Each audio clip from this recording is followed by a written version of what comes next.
Hey there, and welcome to True Scary Stories. Before we dive in, don't forget to hit that like button, subscribe to the channel, and drop a comment telling us where you're from and what time you're watching. That helps YouTube know you love creepy stories, and it'll keep sending more your way. 3 scary true Navajo Nation horror stories. Hey everyone. Tonight I've got 3 stories for you that come from the Navajo Nation, the largest Native American reservation in the United States, spanning across Arizona, New Mexico, and Utah. It's a place of incredible beauty, but also a place where the old traditions run deep, and the darkness that lurks out in those vast, empty spaces is very real. These stories were sent to me by people who experienced things they can't explain, things that changed them. So turn off your lights, get comfortable, and whatever you do, don't listen to this alone. Let's begin. Story 1. The Thing That Followed Me Home. This first story comes from a guy named Derek, who was 23 at the time this happened. He's half Navajo on his mother's side, but he'd grown up in Phoenix, pretty disconnected from the reservation. In the summer of 2019, his grandmother got sick, and his mom asked him to drive up to Chinle to help out for a few weeks. Derek agreed. He figured it'd be good to reconnect with that side of his family, you know? Plus, his grandmother had practically raised his mom, and he wanted to be there for her. The drive from Phoenix to Chinle is about 4.5 hours, mostly straight roads cutting through rust-colored desert and rocky mesas. Derek made the drive on a Friday afternoon, arriving just before sunset. His grandmother's house was small, traditional, sitting alone about half a mile off the main road. The nearest neighbor was a good mile away. That first week was fine. Derek helped around the house, drove his grandmother to appointments, fixed things that needed fixing, but he noticed something strange. Every night after the sun went down, his grandmother would lock every door and window. She'd pull the curtains tight, and she'd refuse to go outside for any reason. When Derek asked her about it, she just shook her head and said, "There are things that walk at night. We don't invite them in." Derek didn't really take it seriously. He figured she was just old-fashioned, superstitious, but he respected her enough not to push it. On his 10th night there, Derek couldn't sleep. It was hot, stuffy in the small bedroom, and he kept tossing and turning. Around 2 a.m., he got up to get some water. The house was dark and quiet, just the hum of the ancient refrigerator in the kitchen. He poured himself a glass, and that's when he heard it. A sound from outside. Tap, tap, tap. Like someone or something knocking on the window. Derek froze. The window was in the living room, just around the corner from where he stood. His grandmother's house didn't have streetlights nearby, no glow from neighbors, just darkness pressing against the glass. Tap, tap, tap. It came again, deliberate, patient. Derek's mouth went dry. He put the glass down slowly, his hands shaking. Every instinct told him not to look, but curiosity, or maybe stupidity, got the better of him. He crept toward the living room, his bare feet silent on the old wooden floor. The tapping stopped. Derek stood there in the darkness, holding his breath, staring at that curtained window. Nothing. Just silence. He was about to turn away when... Scratch, scratch, scratch. Something was dragging across the glass, slow, methodical, like nails, but wrong somehow, too sharp, too deliberate. "Who's there?" Derek called out, trying to sound braver than he felt. The scratching stopped immediately. Then, a voice, low and whispery, coming from right outside the window. "Let me in." Derek's blood turned to ice. The voice sounded off, like someone trying to imitate human speech but not quite getting it right. The words were stretched out, the tone flat and emotionless. "I'm cold. Let me in." Derek backed away from the window, his heart hammering in his chest. He wanted to run, to hide, but he couldn't move. He just stood there, paralyzed, staring at that curtain. Then he heard it. Footsteps, moving around the outside of the house, slow and heavy, crunching on the gravel. Whatever was out there, it was circling the house. Derek finally snapped out of it. He ran to his grandmother's bedroom and shook her awake.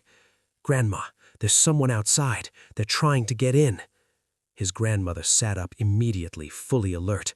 She didn't look scared. She looked resigned, like she'd been expecting this. "Did you look at it?" she asked urgently. "No, I didn't open the curtain. I just heard it." She nodded slowly. "Good. Don't look. Don't speak to it. Don't acknowledge it. It will leave when the sun comes up." "Shouldn't we call the police?" His grandmother shook her head. "The police can't help with this. Just stay inside. Don't look." They sat together in her bedroom for the next 4 hours. Derek could hear it out there, walking around the house, sometimes stopping at windows, sometimes scratching at doors. Once he heard it on the roof, footsteps moving back and forth above them. The worst part was the voice. Every 20 minutes or so it would call out, "Derek, I know you're in there."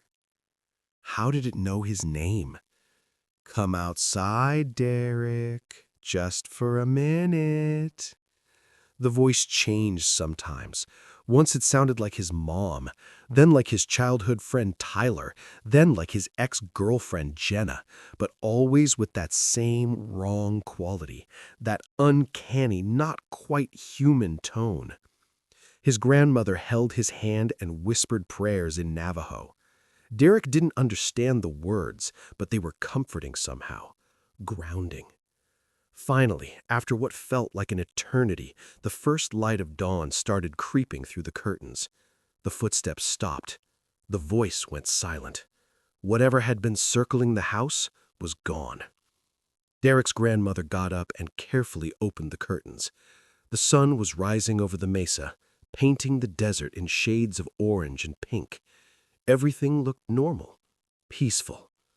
But when Derek went outside later that morning, he saw the tracks. Footprints in the dirt around the house. Bare footprints, but wrong. The toes were too long, too spread out, and in some places the prints showed something that made Derek's stomach turn. They weren't human tracks. Whatever had made them had been walking on all fours part of the time, and sometimes on 2 legs. His grandmother came out and looked at the tracks. She didn't say anything, just grabbed some sage, lit it, and walked around the perimeter of the house, muttering prayers. "What was that thing?" Derek finally asked. She was quiet for a long moment, then, "A skinwalker. They walk at night looking for people to torment, to trick. They can sound like anyone you've ever known. They want you to invite them in or to come outside. Once you do." She didn't finish the sentence. She didn't need to. Derek wanted to leave right then, to pack his stuff and drive back to Phoenix, but his grandmother needed him, and he wasn't going to abandon her. For the next 2 weeks, the same thing happened almost every night. The thing would come back, circle the house, call out to Derek in different voices. His mom, his friends. Once it sounded like his grandmother, calling from outside, saying she'd locked herself out. But Derek had learned. He never looked, never answered, never went outside after dark. His grandmother got better, and finally Derek was able to go home. He said his goodbyes, gave his grandmother a long hug, and made the drive back to Phoenix. He was exhausted, but relieved to be leaving. The drive was uneventful. He got home to his apartment around 9 p.m., hauled his bags inside, and collapsed on his couch. He was finally safe, back in the city, away from that thing. But that night, around 2 a.m., Derek woke up to a sound. Tap, tap, tap. His blood ran cold. No, it couldn't be. He lived on the 4th floor of an apartment building. There was no way. Tap, tap, tap. The sound was coming from his bedroom window. Derek grabbed his phone, turned on the flashlight, and crept toward the window. His hands were shaking so badly he could barely hold the phone. He reached the window, took a deep breath, and yanked the curtain aside. Nothing. Just the empty night sky and the glow of the city below. No one could possibly be at his fourth-floor window. But there, on the glass, pressed against it from the outside, was a handprint. A handprint with fingers that were too long, too thin, with nails that had scraped marks into the glass. Derek stumbled backward, his heart pounding. He grabbed his phone and called his grandmother. "It followed me," he said, his voice shaking. "It followed me home." There was a long silence on the other end. Then his grandmother spoke, her voice heavy with sorrow. "Once they choose you, they don't let go easily. You'll need to do a ceremony, a cleansing. But Derek, you can never acknowledge it, no matter what it says, no matter whose voice it uses. The moment you do, it wins." Derek still lives in Phoenix. He's had the ceremony done, twice now. The tapping happens less frequently these days, maybe once a month, but it still happens. And on those nights, Derek lies in bed, eyes squeezed shut, while something scratches at his window and whispers his name in voices he recognizes. He never looks, he never answers, but he knows it's still out there, waiting. Story 2. The Abandoned Hogan. This next story comes from a woman named Kai. She was 19 when this happened, in the fall of 2017. Kai had just started her sophomore year at Arizona State, but she tried to get back to the reservation whenever she could. Her family lived near Kayenta, and she was close with her younger brother, Tommy, who was 16. That October, during fall break, Kai drove home for a long weekend. She and Tommy decided to go hiking in the area.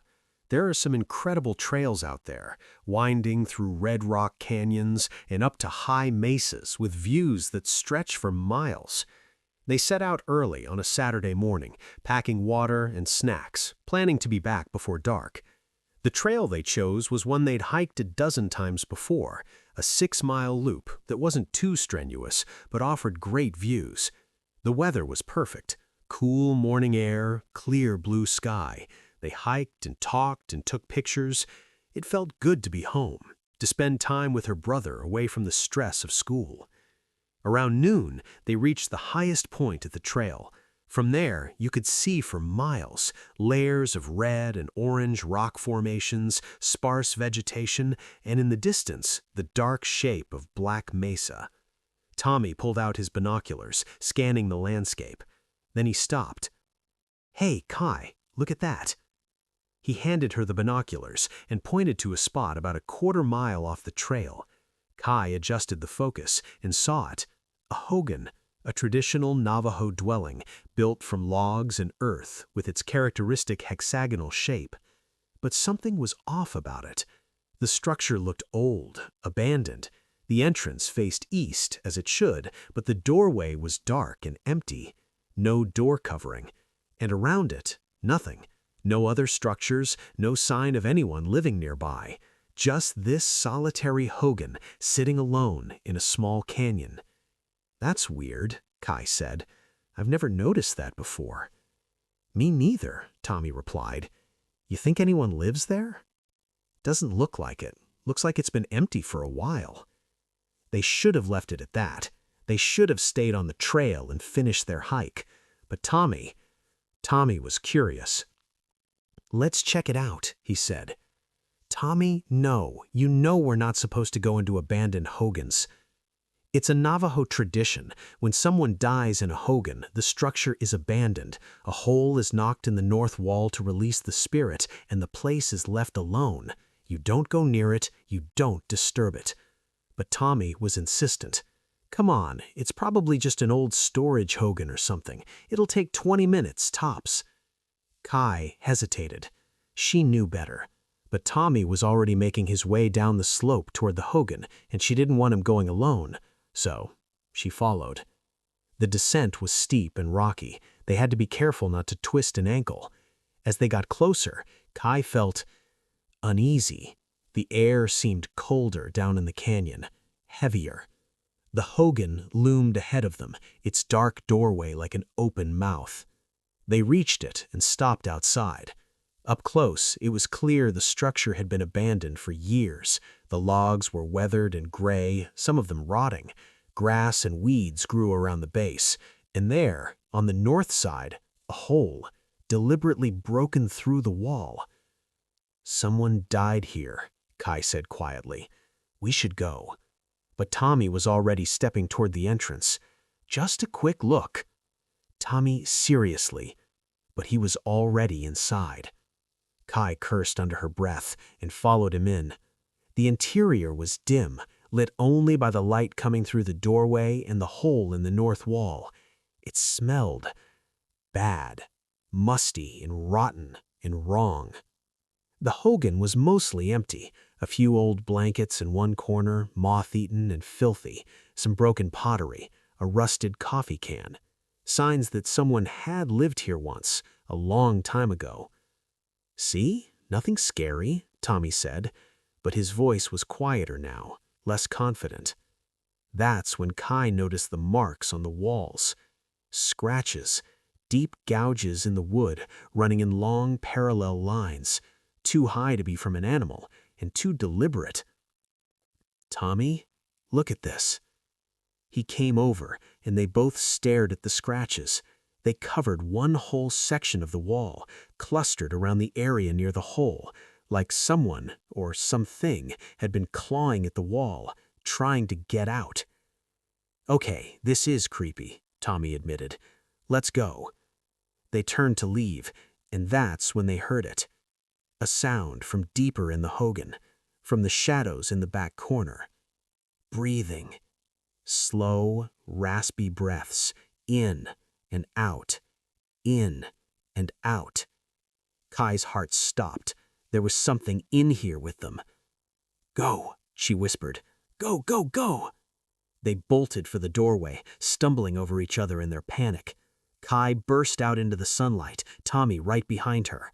They didn't stop running until they were halfway up the slope, and even then they kept looking back. The hogan sat there, silent and still. The dark doorway revealed nothing. "Did you see it?" Tommy gasped, bent over, hands on his knees. "No, did you?" "No, but there was something in there. I know there was." They climbed back up to the trail in silence, both of them shaken. They didn't talk about what happened. They just wanted to finish the hike and get home. As they walked, Kai kept glancing back.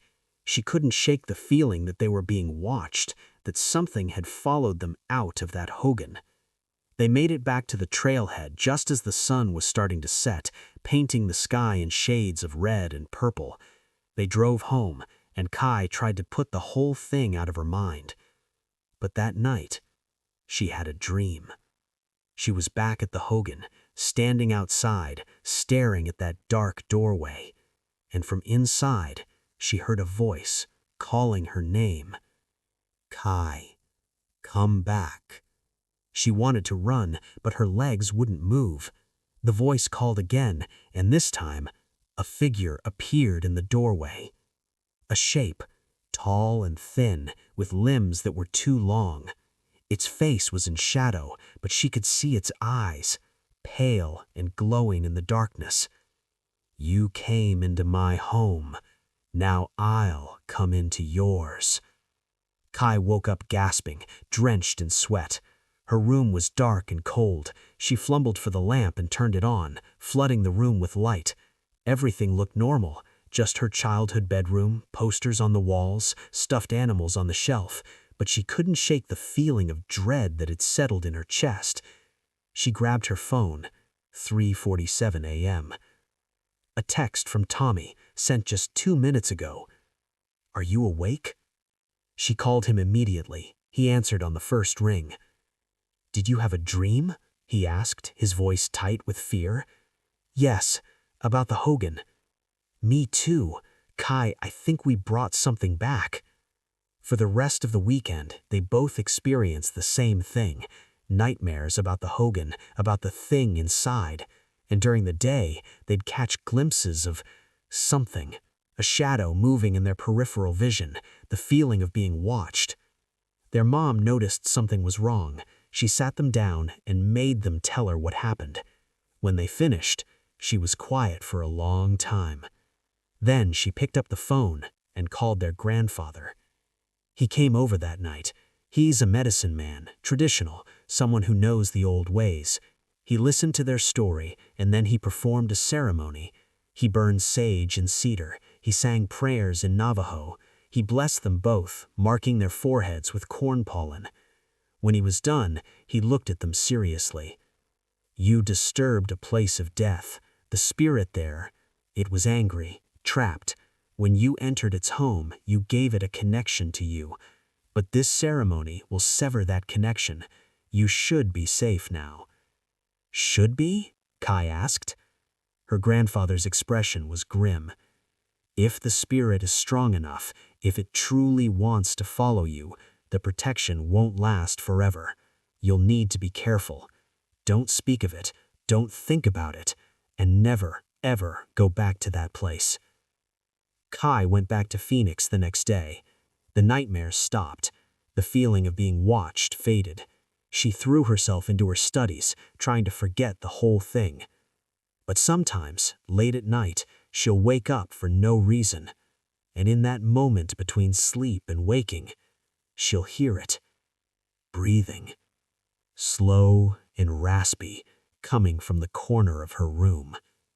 She never looks. She just lies there, frozen, until the sun comes up. And she knows that someday she'll have to go back to that Hogan, back to finish what she started. Because the thing in that abandoned Hogan, it's still waiting for her. Story 3. The Night Shift. This last story comes from a guy named Ben, who worked as a paramedic on the Navajo Nation. He was stationed in Tuba City, which has a decent-sized medical center that serves a huge area. We're talking thousands of square miles of mostly empty desert. Ben had been working there for about 6 months when this happened, in March of 2020, right before everything shut down for the pandemic. He was 31, experienced. He'd been a paramedic for almost 10 years, working in Phoenix before transferring to the reservation. He liked the work. It was challenging. The distances were vast, the roads rough, and the resources limited. But it felt meaningful. He was helping people who really needed it. Ben usually worked 12-hour shifts, but on this particular night, he'd agreed to cover a double, 24 hours straight, 7 p.m. to 7 p.m. His partner was a local guy named Joseph, quiet but competent. They got along well. The first part of the shift was busy. A car accident on Highway 160, a diabetic emergency in a remote homestead 40 miles out, an elderly woman with chest pains, standard stuff but exhausting. By 3 a.m., things had finally calmed down. Ben and Joseph were back at the station, resting. Ben was drinking his 4th coffee of the night, trying to stay alert. That's when the call came in. Dispatch. Unit 3, we have a request for transport. Female, mid-20s, possible psychological emergency. Remote location off Indian Route 6220. Caller states patient is experiencing severe distress and needs immediate evaluation. Ben and Joseph exchanged a glance. Indian Route 6220 was way out there, a dirt road that wound through some of the most isolated parts of the reservation. "Copy that," Joseph replied. "En route." They loaded into the ambulance and headed out. The roads were empty at that hour, just darkness and the occasional jackrabbit darting across the asphalt. When they turned off onto 6220, the pavement gave way to dirt and gravel. The headlights cut through the darkness, illuminating scrub brush and rock formations. They drove for almost 30 minutes, going deeper and deeper into the empty desert. "Are you sure we're going the right way?" Ben asked. Joseph checked the GPS. "According to this, we're close. Should be about 2 more miles." They continued on, the ambulance bouncing over the rough road. Finally, in the distance, they saw it. A small house, lights on, sitting alone in the vast darkness. They pulled up and parked. Ben grabbed the medical kit and they approached the house. Before they could knock, the door opened. A man stood there, maybe 50, worn-looking, with deep worry lines on his face. "Thank you for coming," he said. "It's my daughter. Something's wrong with her." "What's going on?" Ben asked, stepping inside. The house was small and cluttered, and there, in the living room, sitting on a couch, was a young woman, her arms wrapped around herself, her hair hung in front of her face. "Ma'am?" Ben said gently, approaching her. "My name's Ben. I'm a paramedic. We're here to help you. Can you tell me what's wrong?" The woman didn't respond. She just kept rocking. Her father spoke up. "She came home 3 days ago. Won't tell us where she's been. She won't eat, won't sleep. She just sits there and rocks. And sometimes she says things." "What kind of things?" The father shifted uncomfortably. "Things she shouldn't know. Things about people who've died, people she never met." Ben knelt down in front of the woman, trying to get a look at her face. "Ma'am, I need you to look at me. Can you do that?" Slowly, the woman raised her head. Her hair fell away from her face, and Ben's breath caught. Her eyes were wrong. The whites were shot through with red, and her pupils were dilated so wide they looked black. But it was the expression on her face that made Ben's skin crawl. She was smiling, a wide, unnatural smile that didn't reach her eyes. "Hello, Ben," she said. Her voice was flat, monotone. "How do you know my name?" "I know lots of things." The smile widened. "I know about Phoenix. I know about the accident. I know about Kelly." Ben's blood ran cold. Kelly was his ex-fiancée. She died in a car accident 2 years ago. He'd been driving. It wasn't his fault. A drunk driver had run a red light, but he still carried the guilt. "Who told you that?" Ben demanded. The woman's head tilted to one side, too far, like a bird studying an insect. "Nobody told me. I just know. I know everything. I can see everything." Joseph stepped forward. "Sir, when did this start?" The father's voice was shaking. 3 days ago. She went out for a walk at night, against our warnings. She came back hours later, and she was like this. At first we thought she was in shock. Maybe something happened to her.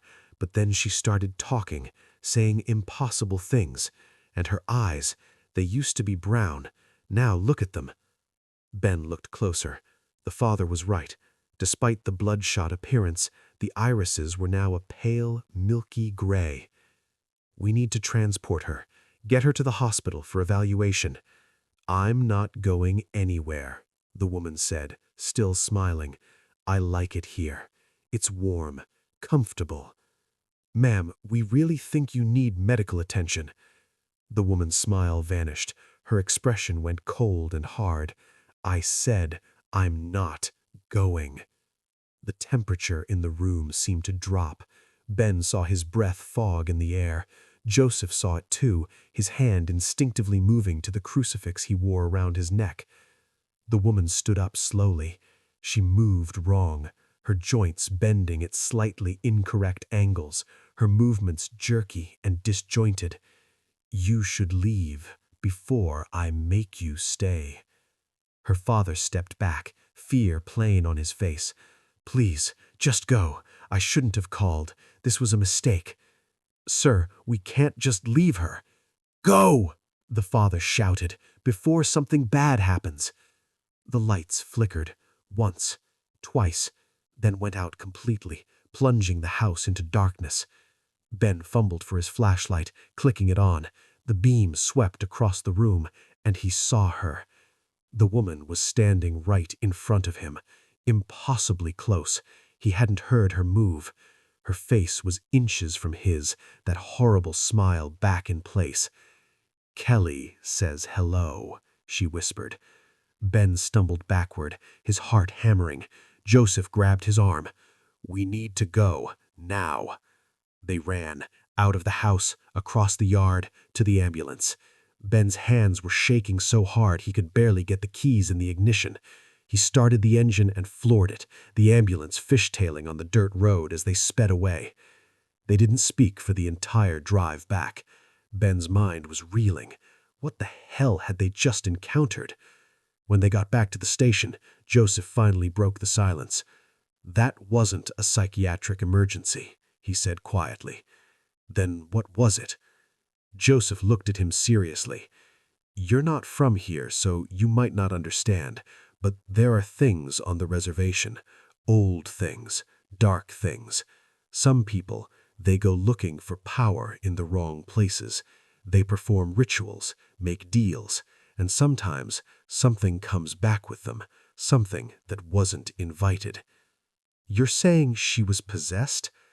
"I'm saying there are things in this world that medical science can't explain, things that your training didn't prepare you for." Ben wanted to argue. He was a man of science, of medicine, but he couldn't explain what he'd seen. The eyes, the voice, the way she knew about Kelly. He filed a report with the hospital, keeping it vague. Patient refused transport, possible psychiatric episode. He didn't mention the rest. He tried to put it out of his mind, tried to focus on his work, but 3 days later he heard from Joseph that the family had called again. An ambulance had been dispatched. When the paramedics arrived, they found the house empty, the door wide open, signs of a struggle inside, blood on the floor. The woman and her father were gone, never found. Ben requested a transfer shortly after that. He couldn't shake the feeling that he'd encountered something beyond his understanding, something that shouldn't exist. He's back in Phoenix now, working at a busy hospital, safe in the city, far from the dark, empty spaces of the reservation. But sometimes, late at night, when he's alone, he'll hear a voice, flat and monotone, coming from the shadows. "Hello, Ben." And he knows, whatever that thing was, it remembers him too. So, those were 3 scary true stories from the Navajo Nation. I want to thank Derek, Kai, and Ben for sharing their experiences. These are things that stick with you, things that change the way you see the world. If you've had any similar experiences, or if you have a scary story you'd like to share, leave it in the comments below. Who knows, your story might end up in a future video. Until next time, stay safe out there, and remember, some doors are meant to stay closed, some places are meant to be left alone, and some things, once they notice you, never really let go. Thanks for watching.